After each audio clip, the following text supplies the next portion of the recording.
And we're live. Welcome to Let's Humanize the Workplace. My name is Vivian Acquah, and I'm the inclusive workplace wellness advocate. And today is going to be a very exciting day. Every time that I'm doing a Let's Humanize the Workplace, it's always exciting. But it's more exciting because of the guests that I bring, because I myself, I can be a lot, but try to tone it down with the guests but today I cannot give you the guarantee because I have two kick ass experts who are definitely going to kick my ass and maybe kick your ass as well with the information that they have to share. But before I introduce them, let me start with this slide because we need to save money.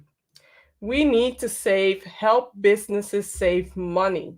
And how am I going to do that? Remember when I shared recently about why diversity is important and why companies need to work on the inclusion part? Because just bringing in diverse people, even the government in New Zealand is having trouble with inclusion. So if you know people in New Zealand who might be interested in watching this show or maybe what I have to share next, yes, it was on the news that New Zealand, even though they have so many diverse people in the government, they still are finding challenges with the inclusion part. Just because you have the numbers doesn't mean that the numbers will mix in the party.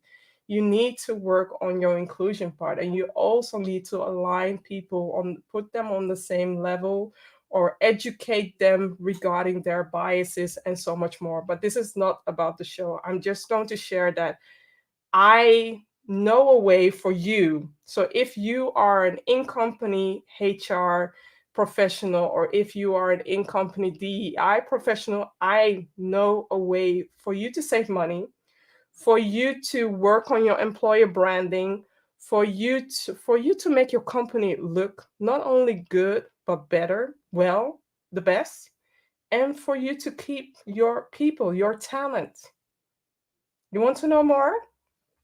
I am going to invite you to join my mentoring circle webinar. So the Amplify DEI mentoring circle webinar is starting tomorrow, 5:15 p.m. Central European Time or 11:15 a.m. at Eastern Time. So if you are in the States or if you are in Europe or wherever you are, you can always join. Please be mindful of the capital letter. So it's bit.ly dash AMP, capital letters DEI, small letter V, number 2. So looking forward to see you tomorrow. But before I am going ahead with the mentoring circle, like I said, I'm going to introduce you to two kick-ass women. And we are going to have a conversation about how to humanize your digital work environment as an preneur. And the reason why I shared preneur has to do with if you are an intrapreneur or if you are an entrepreneur or if you are a side, maybe a hustlepreneur, as not a side, a hustlepreneur, this webinar is for you. Or if you just want to think about starting your own business and you want to humanize your own work environment, this webinar is this conversation is also for you. So I am going to invite Maggie and Mariana Peña, and I have to do them right by reading their bio. So Maggie Giele, she is my business coach, so I have to be mindful with what I say and what I do. No, but on a serious note, she's an amazing woman. She's an award-winning business and marketing strategist and certified coach. She is helping fiercely driven business owners scale and grow with ease so that they can do more of what they love. And Mariana Peña, she is my South American sister who loves to talk about food and uses food all the time in her conversation. She is an instructional designer for smart entrepreneurs that want to build and deliver a transformational learning experience for their clients. So if you are not following them already, follow them ASAP. I promise that you will be delighted. So, welcome, Mariana and Maggie. How are you? Hey, Vivian. Hi, hello. Let's start with the first question. Why do we need to humanize the virtual workplace? Maggie? Because first of all, people buy from people. So just from a pure business strategy perspective, we need more relationships in order to sell what we do. If you're looking at it from just pure revenue, entrepreneurship, paying your bills perspective. But from a human perspective, like, we're all people. And I think, like, if it wasn't clear to us before the lockdown, now with Corona, with the lockdown, it's so much clearer when we've been shut off. Like, I don't know about you, Vivian and Mariana, but before lockdown, I would be, yes, I work from home, but I would be going to different cafes, restaurants, 2-3 times a week for lunch, for a coffee, to work from there for a few hours. So you always had these human touch points. And it's the same thing when you're working online. Like, we are social creatures. We need connection and we need relationships. I miss going to events. I miss seeing people. I just miss hugging people. I miss hugging people related. too. People that are not only related to me. I miss seeing my friends. I miss seeing my business friends as well. I miss just having a life outside of home. That's what I miss. Yeah. I feel you. Yes. Yeah. Yes. And I think we are in a very interesting place or space, because when we are offline, we don't really realize how much of our communication comes through nonverbal cues. We touch each other, we look at each other, we listen to each other's silence, but we also feel each other's energy. And when we are online, we are removing those cues from our body, but also our brain. So we are almost forced to only look at tangible things and metrics and what's written. So our brain starts processing things in a very different way. And that puts a very heavy load, because we don't know how to balance that. So we get a lot of hardcore facts that we're reading constantly. We're looking at things. We're almost like this. And then we don't get the nice input of energy, touch, the whole thing that comes to you from not only reading things. Yeah. So humanizing the workplace, especially online, to me, it's about being intentional in what I do online. So, okay, I don't have those nonverbal cues anymore. I don't have that energy input. How can I recreate that? How can I create those relationships so I can keep on going for as long as needed? Because right now is as long as needed. Definitely. I love it. And also, I forgot what I share. Sorry. I am celebrating let's be honest, I'm celebrating after being cooped in home, being part-time teacher, doing the work that I need to do, and there's minimal space for me to be myself. Today was my first day that I was liberated from being a teacher part-time, because I love my son. You all see, he might pop in later on. I love my son, but I'm not fit to be his teacher. I'm fit to do this. I'm fit to energize you with the conversations that I have, not with a 7-year-old who is basically a copy of myself.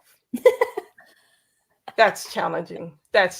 So let's start with you, Mariana. What is your daily routine? Well, my daily routine right now starts with a very personalized alarm clock. My son. Yeah. My son he decides when my day starts right now. And lately, what I am trying to do is waking up and not reading my phone immediately. So I'm trying to turn the fact that I don't get up when I want to. My son wakes me up, but I'm trying to turn that into, okay, so I don't need to reach and turn off the alarm. So I don't have to touch the phone. I don't have to read it right now. Everything else can wait. But after that, I don't know. I need to go back to a routine now that daycare is open. I am a little bit lost in what a routine looks like. I do know that whenever I can get downstairs, I prepare a big jar of warm water and a cup of tea, and then I hydrate. And after that, who knows? Who knows what happens? But at least my brain is hydrated. That's as far as I get. What about you, Maggie? For me, I've gotten quite much better at a routine. It's I have ADD, so I tend to thrive in structure, but I also resist it a lot. So I'm happy in the last year or so I have actually built quite a nice routine that I do that works for me. And it's very simple. I get up, I walk the dog, I do my face if I feel like it. If I don't, that's also fine. But like that, at least I make the conscious decision of changing or not. Breakfast and coffee, and I have like about an hour and a half in the morning to kind of just settle into the day, do some journaling, read a book a little bit. And I have decaf coffee. I stopped drinking coffee a couple of months ago. One of the best decisions I could have done for my own mental health. So it's decaf coffee, and I get to work. Mornings I tend to use for creative time. So that's when I work on my new course, or I just made a quiz. I did that yesterday morning. So I'm really using it for that kind of strategic creative time. And then afternoons tend to be for anything that's client facing, my mastermind, client sessions, and so on. And there's a lot of walking breaks in between, mostly with my dog, Frodo. If he likes to or not, I'm like, we're going for a walk. I don't care if you want your second nap. I drag him out of bed at 11. I'm like, we're going to go for a walk now. He's sleeping still in our bed then. And then just speaking about humanizing the workplace, normally when I walk the dog, I have an app called Voxer on my phone. It's like a walkie-talkie voice note app. And I use that to either voice message my clients, hello, to message my clients, or just business friends as I walk and brain dump parts of conversations on them. Sorry, this is nice my cameo. bedtime Hello. ritual. Yes.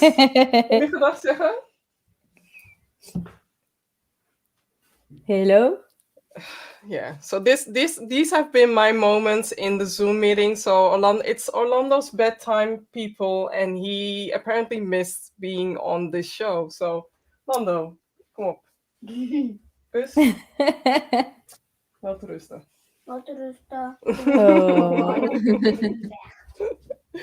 Yeah, my daily routine is different than a year ago. So a year ago, I would just walk outside, work, and do whatever is necessary. But now, especially being cooped up inside of the house, I decided as from this year, before I do anything that has to do with work, I have to exercise 30 minutes. So I invested in an indoor bike.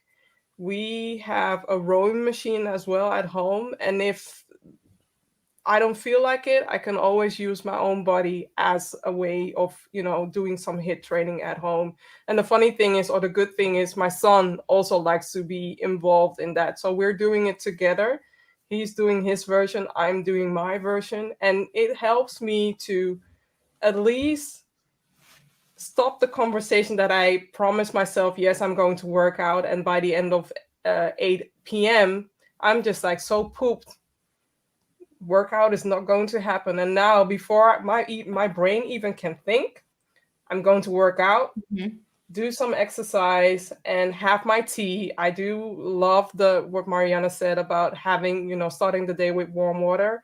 I start my day with warm water with some lemon in it.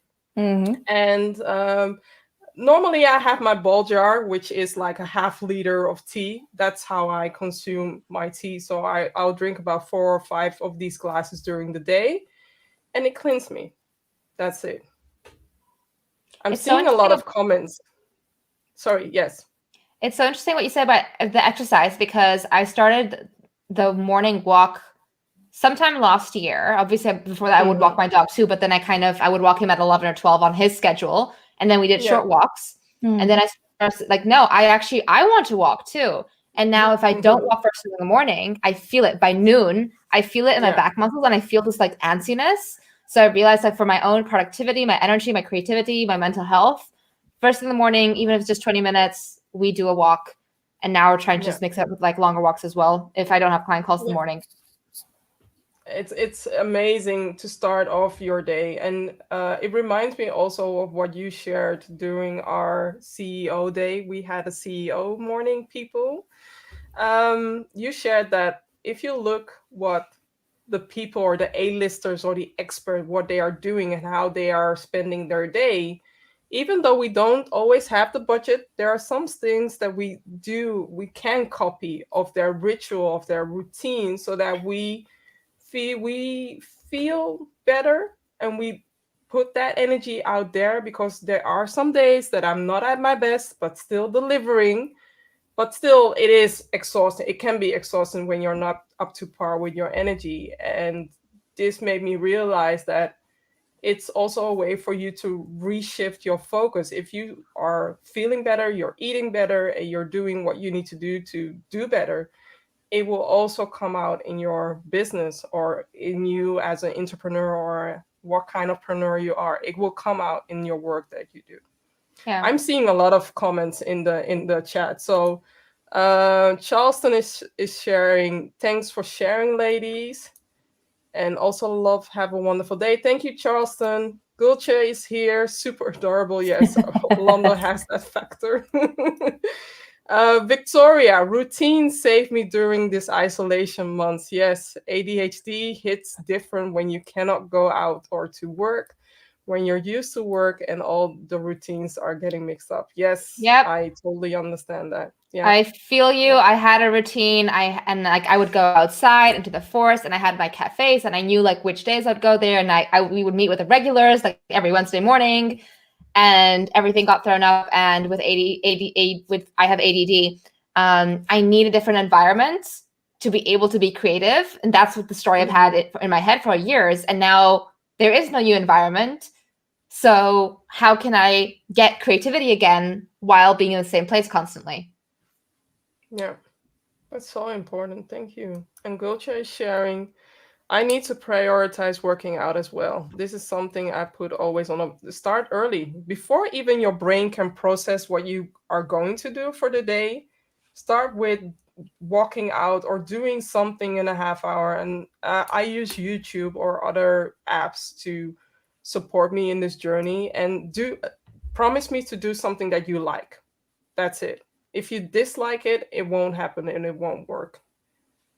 So coming back to the next question, and I'll start with you, Maggie.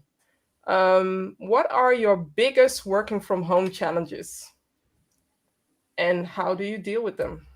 Focus. It's real, like focus is my biggest challenge. I just mentioned with ADD, and every time I'd want to do anything strategic or creative or write content, write copy, write a sales page, I would always go to a cafe every single time. Because then with a cafe, I have like the right amount of distraction that my brain goes, oh, we have enough to be distracted. Now I can focus. And to figure that out at home was really frustrating and challenging. And it took a while for me to get back into this. I'm talking more about lockdown, but this was a case even before of just figuring out what can I do to get that focus back. And for me, it's like using a standing desk has been helpful. Going for a walk first thing, so I get some of my energy out and I go back and I focus. That's been also really helpful. And then really looking at adding structure, accountability, outsourcing certain tasks that took too much of my energy, and breaking big plans down into something really, really small and manageable, and then time blocking that into my calendar, right? So with focus, I now work in A/B weeks. I have 1 week where I have all my client calls. The next week, I have no client calls and I do all my creative work. So I can go by my energy. If like this morning I wake up, I had nightmares, I'm waking up with a headache, I am not going to be able to go create course videos when I feel that way. It's just not going to happen. But because I've time blocked, I can now use that time to, let's say, write copy, which I feel fine doing. And then in the afternoon or the next day, I can work on increasing my energy to record videos, for example. Yeah, and we also have to realize that this season, especially this season, on top of all the challenges that every individual are having. So my personal challenge is the fact that we are not certain how this homeschooling and lockdown is going to work with kids. But then again, it reminds me also this season is also not optimal to be in the house and being seen only, with the walls coming on at you.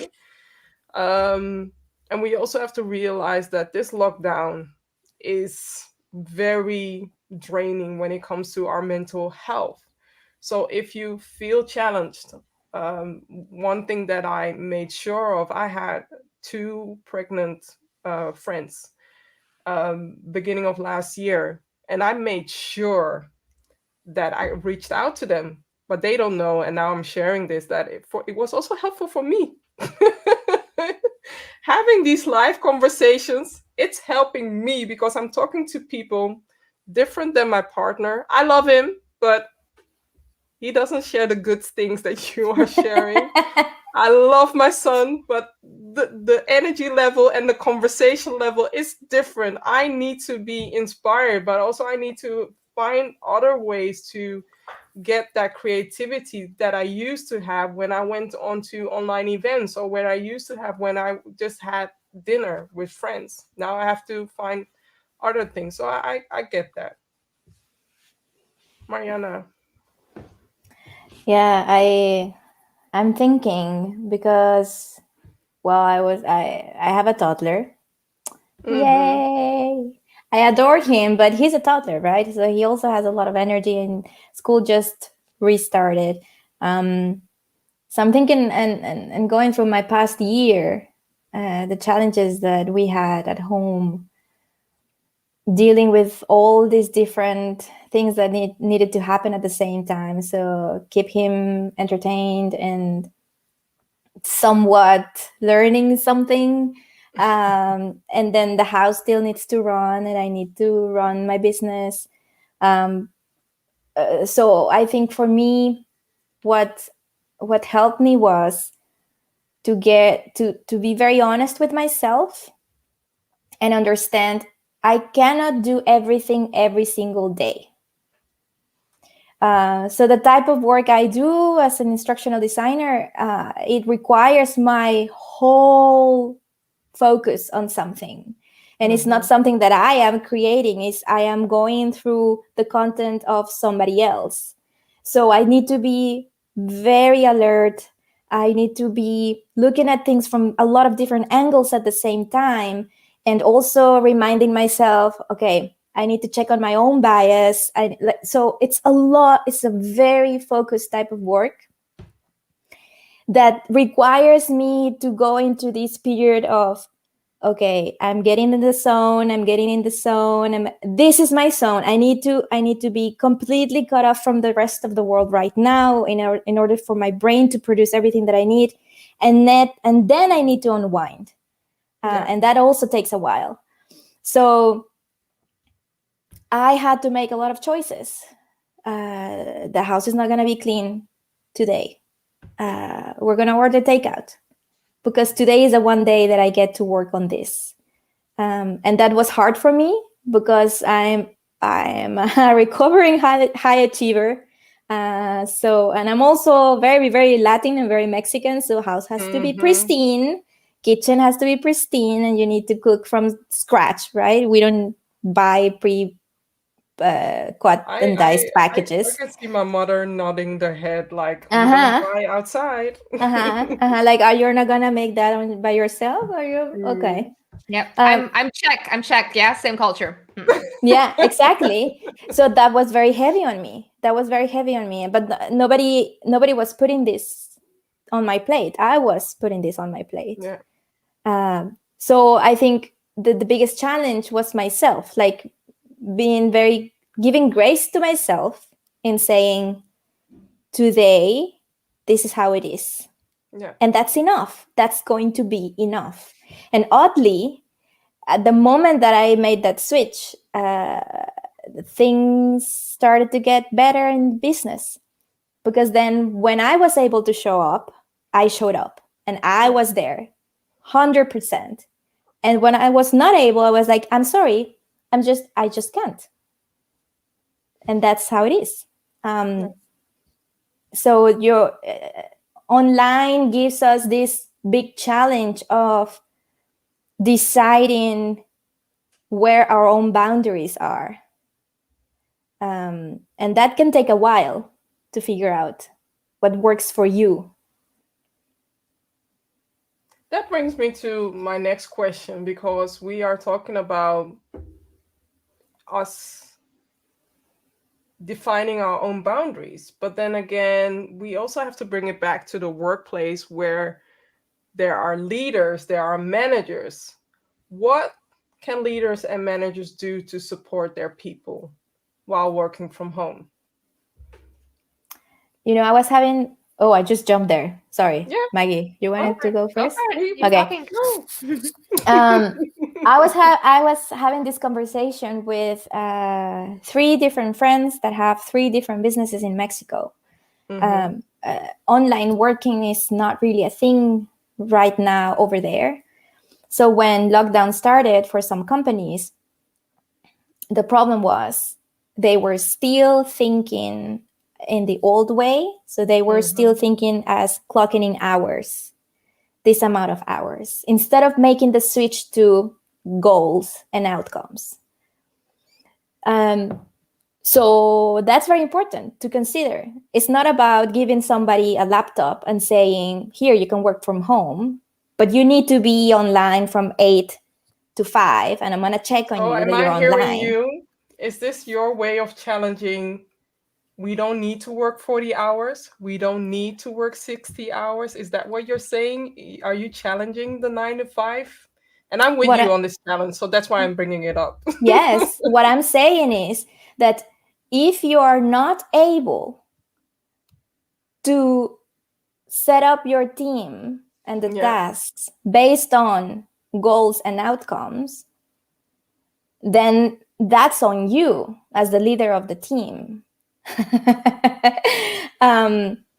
Because it's not about the amount of hours that they have to be sitting behind the computer. It's about how are they getting there. And this is an amazing opportunity to let the new environment that they're going through help them come up with creative solutions. We are restricted in our space, in the time that we can be focused. So our brain immediately is like, how can I solve this better? It's not even something conscious. It's just how we're trained. How can I make this faster and better? So if you are leading a team and your team had to switch online, you cannot expect things to flow in the same way where were in the cubicles at the office. And that's on the team leader. That's on the manager to sit down and think, this is a different game. This is not the same. I cannot micromanage people. That's a good one. And I know Mariana, how she feels about this, but this is definitely a good one. And unfortunately, there are still managers or leaders out there that feel like they need to macromanage or feel like they need to observe every action or everything. They're even monitoring people from a distance, seeing that if somebody's sitting behind their laptop or behind their computer. And it is such a waste of time. It is such a waste of time from you. You're disencouraging people. You're making the disengagement much more worse. And I also have to ask you an honest thing. Would you like to be micromanaged the same way that you are micromanaging other people right now? I'm just putting it out there. Yeah, exactly. And you need to be honest with that question, with that answer. Yeah. Maggie? For me, what I think about this is to really bring it back to humanizing things. I mean, with lockdown, you now have extroverts working from home. Yeah. Not seeing colleagues, not getting a coffee or a lunch with people, not being able to walk by a desk and just say, hi, how was your weekend? right? And even like not for extroverts, for anyone, like we're all social creatures. Having this lack of connection creates a very, very deep impact on us, right? Like I'm more the introverted side. So the first couple of months I was like, this is okay. I don't have to fly anywhere. I don't have to travel anywhere. Exactly. No more conferences. I don't talk to people networking. But then after a while, I'm like, yeah, but I like that element of like having a conversation here and there. So if you're corporate and now your team is remote, you have to bear this in mind that we are social creatures. We crave connection. We crave relationships. And if the entire work week or like everything that you do is purely about work, right? And I'm imagining it could be like, sure, you still have some Zoom meetings maybe, right? But then everything's on Slack and everything, all communication becomes about, have you done your work? Exactly. That is extremely demoralizing. Completely. And if you're demoralized, you're going to be less productive and you're going to, like, the whole company's going to be less productive and get less work done. So look at how can you earning add less human money. touch points. Earning less money. We don't want that, right? We want to be productive, happy, and making more money. So look at how you can add humanizing touch points. And it could be something like organizing a virtual cocktail hour, organizing a virtual lunch. Hey, we're going to have like lunch at our desks and like talk on Zoom, whatever, right? Activities, touch points, but it could be something as simple as starting Monday by asking everyone, hey, how was your weekend?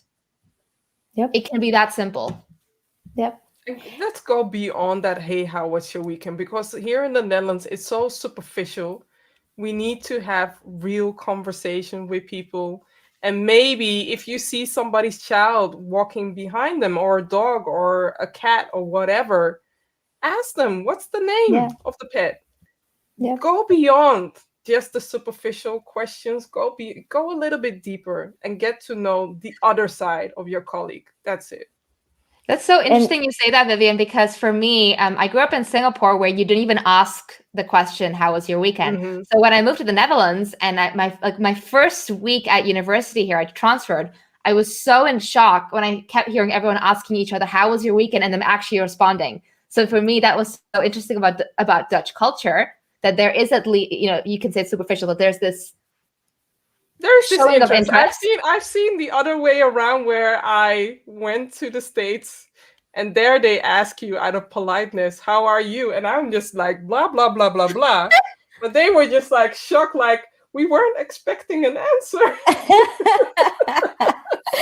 So I know the other side, but I do feel like in the workplace, we need to have different conversations instead of, hey, how are you? How can I support you? I see that you are different in your energy. Is there something that I can do for you? Is there something that we can show up for each other? Ask the more deepened questions, please. And you can get creative at this, because again, that could be a little bit confrontational. Like if you've never had this type of open communication before with your team, and all of a sudden you're trying to find out if everything is okay. If you're from the employee side, you're like, wait a minute, am I not performing? What's triggering these questions? Yeah. Because it has never been there before. If you already had that culture, then great, it's going to work fine. But if all of a sudden, out of the blue, you're like, hey, Vivian, I've noticed that you're a little bit, you don't smile anymore. Is everything okay? You're going to be like, thank you, Mariana, but is everything okay with you? Like, am I not delivering? Or is this going on my performance? Exactly. Is this going to be like on my report? Are we going to have a conversation about this? Because, so, for example, I've seen this with my husband, that he works in IT. So, of course, for them, it's like business as usual. We can totally handle this from whatever. But even for them, it was like, oh, what do we do now? So far, they have come up with very interesting solutions to kind of create an organic way of having conversations. They had an online cooking workshop. They had online escape room. Yeah. That was so much fun to look at him like, oh, you've been cutting that puzzle for 2 hours now. Like, are you ever going to escape this virtual escape room? And this is a group of IT people that if you were to put them back in an office, they would be like, I don't like chit chat. Yeah. And yet they do, and they need it. So we can come up with these solutions. We need this type of open, it's team building. Yeah. Team building. Yeah. Exactly. In a non-threatening way, if you've never done it before. Okay, I have another juicy question to ask the both of you, and it's for those who are tiptoeing around their opportunity to become a hustlepreneur or become a freelancer or to become an entrepreneur. What would you say to somebody who's thinking about that? Maggie. Hire Maggie. What are you?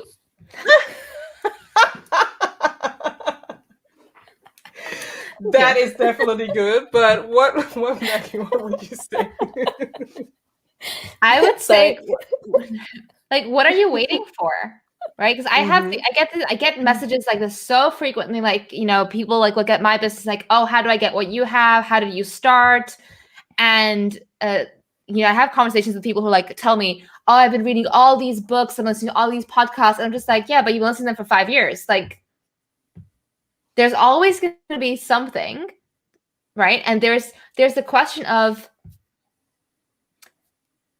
on one hand, you've got the stability of your salary. Work. Yeah. Right. I say this because, you know, it's not stable is relative. With the potential risk and reward that comes with entrepreneurship.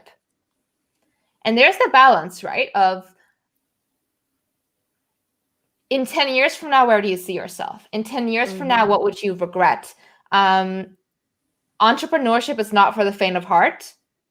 It is an emotional roller coaster of confidence, of self-doubt, of like literally in one morning you could be on a high because you closed a new sale to a low because a client you loved working with asked for a refund. Like this kind of stuff just does happen. And you do need a certain, no, I was going to say you need a certain thick skin. I don't think that's true. I think that thick skin can be created and you learn as you go. But there is a kind of mental resilience you need so you keep moving forward. And my big thing for like, if you're thinking about entrepreneurship, I'm like, why are you thinking about it? What is the potential reward you see for yourself? Because for me, it was freedom. I don't have an alarm. No boss tell me what to do. I can work on projects that I want to. I can travel when possible. I can change my schedule up and around as I feel like it. So what is that potential reward for you? And what are you willing to risk for that? How long do you want to give yourself and try it? Yeah. By the way, for the people with us, she said that to me and I was like, okay, I'm jumping in. Yeah, she has a kind of way of messaging. But what is it for you, Mariana? Yeah. On a serious note, yes, hire Maggie. But from my experience, I come from Mexico. It was never my intention to move outside of Mexico. Never. Okay. So I moved to the Netherlands when I turned 30 years old. And in Mexico, I had my dream job. I was in education my entire life, and I was working my way up from the ground. And I believed in what I was doing. When I was all of a sudden in this new life, this new country, new culture, new everything, I didn't fit in. Nowhere. I tried for a year and it did not happen for many reasons that now I'm thankful for. It didn't happen. I never set out myself to be a business owner. I never identified myself before as an entrepreneur, but I still believed that I had a purpose that needed to be fulfilled here. Yes. Or whatever I was going to live for the rest of my life. And what I would say to someone that is considering this path, on top of what Maggie mentioned, is find your purpose. When we are employees, it's harder to have it there. It's harder to see it every day. It's harder to be connected to that purpose because there's so much going on around you. When you are your own boss, that's what's going to keep you afloat in the high highs and in the low lows. And don't think that because you never did it before and you're now over 30 and what are you going to do? Like, I started over 30. There are more people even starting over 40, so exactly. You're not alone. You're not and alone. whatever blocks you encountered before are going to play in your favor now. Like all the no's that you got before. In my case was all the rejection that I got in Mexico for my skin color, or all the times that they didn't give me an opportunity because I was a woman or how I looked like. And now I see myself as someone that can create representation in the online space. Yeah.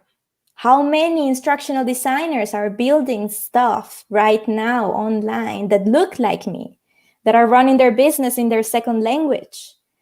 Not many.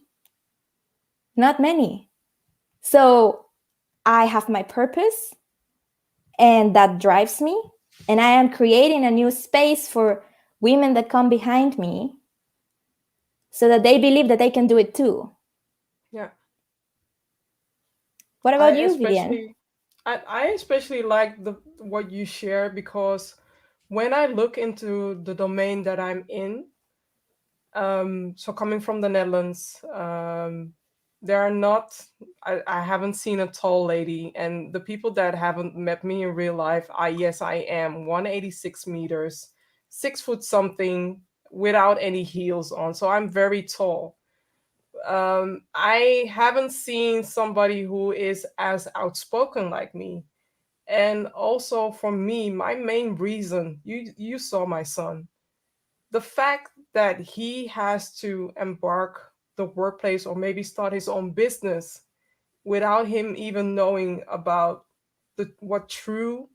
how true diversity can boost your business, can amplify your business. I'm just like, okay, he's now 7. I know that I have a lot to do, but what if I can touch so many people who believe in what I do? I can reach so many people who believe in what I do and can amplify, can multiply that to infinity and beyond. That I can do. Yes. Because I know I have the energy. I know I have the spices, and I don't share salt. I share spices. Yes, I like hot food. I know Mariana likes it as well, and I think Maggie as well. So we like spicy. I grew up in Southeast Asia, yeah. And I have to be real. I have to be real about the things that I'm doing, and that is what we need in the workplace, because the solution for the diversity challenges that a lot of companies are facing, it's not a franchise formula as the fast food. So you just dump a fast food formula here and that's it. It is custom made, because your company is not the same as KLM. Your company is not the same as Philips. Your company is not the same as whatever Uber or Google or whatever company, because it's made out of different people, and different people value different things. Yep. And your company culture is different. It's a realm of opportunities, and that's why I think your job is so important, Vivian. And it's so needed. It really is. Yeah. Because it's not a template. DEI is not a template. It's not a tick in a checkbox and got it, yay. Yeah. No, it's an everyday thing that we all have to keep improving on, and it's just the actions. And if they can get an expert, that, because we don't know what we don't know, so we need to hire the people that know. Exactly. You share the same code as my friend Bogdan. I have to introduce the both of you, but what I also see, and I shared this post recently. I don't call out that often, but I recently saw something that broke my heart when a company is sharing a webinar or inviting people because the webinar is about inclusive leadership and how you can lead a team, and it's about performative inclusive leadership. That I have to share something about, because you're misleading people about what the value of diversity is and what challenges diversity have, and ending that webinar by saying it wasn't that challenging at all, the conversation, because you did not touch on the real conversation, did not touch on the Yeah. real topics. Yeah. That I don't like. Yeah. But it's That I the don't like. but this is why it's so important, but also revolutionary to a point. Yeah. That you grab the mic and you open the space and Yeah. you lead the conversations to where they have to be at. Exactly. And it's okay to not know how to have these conversations. What is not okay is to just sit with that. Like, well, I tried my best. No, I'm sorry, but that's not enough. If that's not your expertise, that's absolutely fine. That's why Internet you can is hire people. exactly. That's why you can hire people. Like Absolutely. Vivian. Yeah. Like Vivian. No, but just honestly, because we are almost at the end, and 2021, we want to save company, or we want to save freelancer or entrepreneurs money. We want you to look good. We want you to look better. We want you to be creative and do whatever makes you happy and whatever makes you flow. So I just found out, or I recently found out, thanks to Mariana and also to Maggie, that I have two main characters. I am passionate with my purpose, but I'm also mystique. Knowing that of myself and knowing how I can inspire people to do better, because if you don't know, read my LinkedIn reviews or recommendations. It's not me sharing that I'm inspiring people. People are sharing that I have a way to mesmerize them. If you need some mesmerization to humanize the workplace, as in not only today, but for the longer run, then I'm dropping my mic and leaving it there.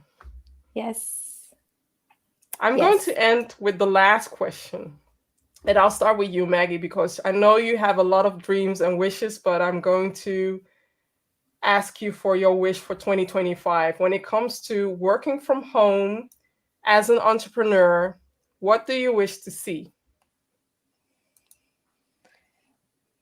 I find this like such a freaking difficult question to answer, because things have changed so incredibly much in the last 12 months. It's hard for me to even fathom 4 years from now, right? 2025. I think that this last year has changed a lot. Like I no longer get questions about what do you do at home all day, or how lucky you are to not have a commute, right? Because like people who have now seen the downsides of working from home. Exactly. I would like to see a more human connection, right? So in the entrepreneurship space, like have a coffee chat just to have a coffee chat, not because you're sussing out your next potential client or connection. If it's in the corporate workspace, just organizing things just to boost morale and to bring people together, right? And have that more as a relationship first perspective, because when we feel good, right? When we're connected, when we're happier, that, yeah, you do good work. Yeah. I love that. What about you, Mariana? Besides promising me the taco festival. I would like to. Yes, I agree with what Maggie said. Like just bringing back the importance of having human connections, but also speaking from the online space where I currently spend my entire day I want people to see people. Mm.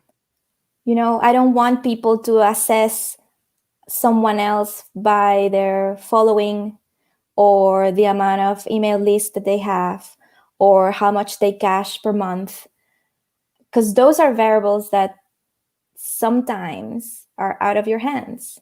Mm-hmm. For example, myself, if I started when I moved here, that doesn't mean that I'm new. That doesn't mean that I'm learning. I have 15 years behind me to back me up. But I was born in Mexico. Yeah. So I want people to see people, to have that conversation, to be willing to check on your own bias and say, you know what, I don't understand, but I'm willing to learn in everything, not only DEI, everything. What Like, you're oh, saying is actually activating the growth mindset. yes, because I have a lot of years in education. I still learn every time I read a journal, every time I read a book about it. I still learn, but it takes a willingness and a humbleness, and I want that. Like, I want us to have that, because there's where, at that space is where we create true connections, I think. Yeah. So that's I my agree. wish. Be humble and bring food in case the humbleness isn't working. That's my tip. Be humble, If you don't bring food. food, then bring your appetite. I can live with that. Definitely. I love this conversation, and you both know that I could talk for hours, but we have to end it. And if there is one place where people can find you, where is your sweet spot? So for me, Online.